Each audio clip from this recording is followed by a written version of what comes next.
ಆಕಾಶವಾಣಿ ಹಿಂದೋಳ ರಾಗದಲ್ಲಿ ದೋಸೆಗಳ ಘಮ ಘಮದಿ ಸಕ್ಕರೆಯ ಸರಿಸಿ ಸವಿಯುವ ಅಡುಗೆ ಆರೋಗ್ಯ, ಅಡುಗೆ ಮಾಡುವ ವಿಧಾನ ಕುರಿತ ಕಾರ್ಯಕ್ರಮ. ಮಾಹಿತಿ ನೀಡುತ್ತಾರೆ ಸೌಮ್ಯ ಅಶ್ವಥ್. ಸಗ್ಗದಲ್ಲಿ ರುಚಿಯೊಂದೇ ಅಮೃತ. ಪ್ರಿಯ ಕೇಳುಗರಿಗೆ ನಮಸ್ಕಾರ. ನಾನು ನಿಮ್ಮ ಸೌಮ್ಯ ಅಶ್ವಥ್. ಇವತ್ತಿನ ಅಡುಗೆ ಆರೋಗ್ಯ ಕಾರ್ಯಕ್ರಮದಲ್ಲಿ ಮೆಂತೆ ಸೊಪ್ಪು ಮತ್ತು ಹಸಿ ಬಟಾಣಿಯನ್ನು ಬಳಸಿ ಹಬೆ ವಡೆ ಹೇಗೆ ಮಾಡೋದು ಅನ್ನೋದನ್ನು ನಾನು ನಿಮಗೆ ತಿಳಿಸ್ಕೊಡ್ತೀನಿ. ಈ ರೀತಿ ಹಬೆ ವಡೆಯನ್ನು ನಾವು ಬೇರೆ ಬೇರೆ ಸಾಮಗ್ರಿಗಳನ್ನ ಬಳಸಿ, ಬೇರೆ ಬೇರೆ ತರಕಾರಿಗಳನ್ನ ಬಳಸಿ ಮಾಡಿರ್ತೀವಿ. ಆದರೆ ನಾನಿವತ್ತು ಅತ್ಯಂತ ಆರೋಗ್ಯಕರವಾದ ಮೆಂತ್ಯ ಸೊಪ್ಪು ಮತ್ತು ಹಸಿ ಬಟಾಣಿಯನ್ನು ಬಳಸಿ ಹೇಗೆ ಮಾಡೋದು ಅಂತ ಹೇಳ್ಕೊಡ್ತೀನಿ. ಈಗ ಏನು ವಾರಗಳಲ್ಲಿ ಹೇಳ್ತಾ ಇದ್ದೀನಿ, ಮಕ್ಕಳಿಗೆ ರಜೆ ಇರೋದ್ರಿಂದ ಅವರಿಗೆ ಇಷ್ಟವಾಗುವಂತಹ ಸಂಜೆ ಸ್ನ್ಯಾಕ್ಸಿಗಿರಬಹುದು ಅಥವಾ ಬೆಳಗ್ಗೆ ತಿಂಡಿಗೆ ಇರಬಹುದು. ಈಗೆಲ್ಲೋ ಒನ್ ಡೇ ಟ್ರಿಪ್ ಹೋಗ್ತೀವಿ, ಇಲ್ಲೇ ಎಲ್ಲೋ ಪಿಕ್ನಿಕ್ ಹೋಗ್ತೀವಿ, ಅಲ್ಲಿಗೆ ತೊಗೊಂಡು ಹೋಗಲಿಕ್ಕೆ ಆಗುವಂತಹ ಒಂದು ಖಾದ್ಯಗಳನ್ನ ನಾನು ಹೇಳ್ತಾ ಇದ್ದೀನಿ. ಇದು ಗುಜರಾತಿನಲ್ಲಿ ಅತ್ಯಂತ ಪ್ರಚಲಿತವಾದಂತಹ ಖಾದ್ಯ. ಮೆಂತ್ಯ ಸೊಪ್ಪು ತುಂಬಾ ಆರೋಗ್ಯಕ್ಕೆ ಒಳ್ಳೆಯದು. ಇದು ಕೆಮ್ಮು ಮತ್ತು ಚರ್ಮದ ಸಮಸ್ಯೆಯನ್ನು ನಿವಾರಿಸುತ್ತೆ, ಕಿಡ್ನಿ ಸಮಸ್ಯೆ ಮತ್ತು ಊತವನ್ನು ಕಡಿಮೆ ಮಾಡುತ್ತೆ. ಮೆಂತ್ಯ ಸೊಪ್ಪನ್ನು ನಿಯಮಿತವಾಗಿ ಸೇವಿಸುವುದರಿಂದ ನಮ್ಮ ರಕ್ತದಲ್ಲಿನ ಹಿಮೋಗ್ಲೋಬಿನ್ ಪ್ರಮಾಣ ಏರಿಕೆಯಾಗುತ್ತೆ.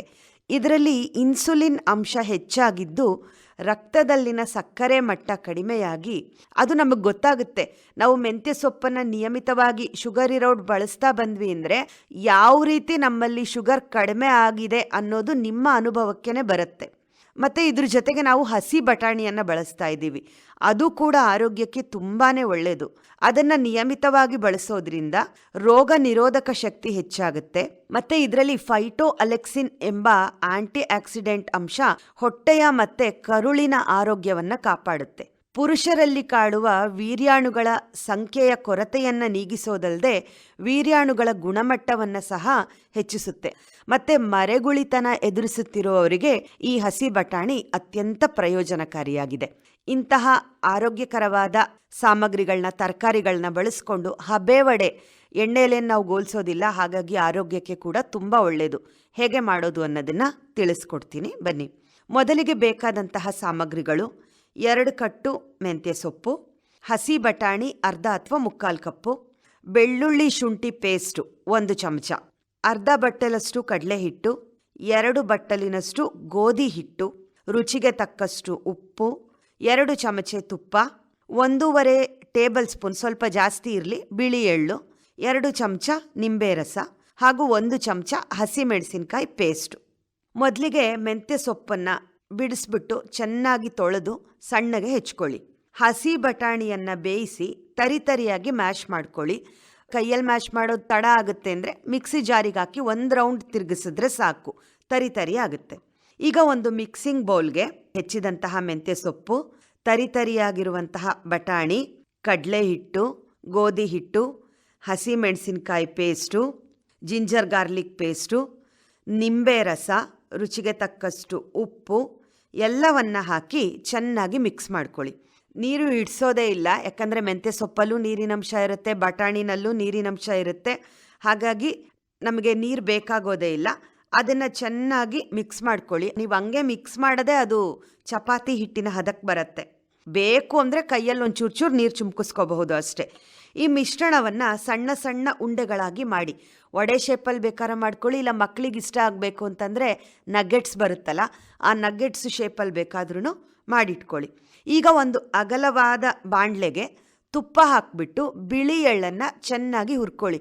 ಘಮ್ಮಂತ ವಾಸನೆ ಬಂದಮೇಲೆ ಆಫ್ ಮಾಡಿಬಿಟ್ಟು ಆ ಬಿಳಿ ಎಳ್ಳಿನೊಳಗೆ ಈ ವಡೆಯನ್ನು ಕ್ಲೀನಾಗಿ ಅದ್ಬಿಡಿ. ಅದ್ದಿದ್ರೆ ಕ್ಲೀನಾಗಿ ಮೇಲೆ ಅಂಟ್ಕೊಳ್ಳುತ್ತೆ.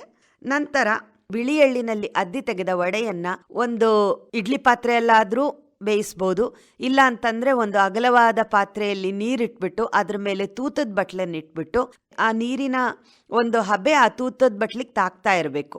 ಆ ರೀತಿ ಇಟ್ಬಿಟ್ಟು ಅದರೊಳಗೆ ಈ ವಡೆಗಳನ್ನು ಇಟ್ಟು 10 ರಿಂದ 12 ನಿಮಿಷ ಈ ವಡೆಯನ್ನು ಹಬೆಯಲ್ಲಿ ಬೇಯಿಸಿದರೆ ನಿಮ್ಮ ಮುಂದೆ ಮೆಂತ್ಯ ಸೊಪ್ಪು ಬಟಾಣಿಯ ಹಬೆ ವಡೆ ರೆಡಿಯಾಗಿದೆ.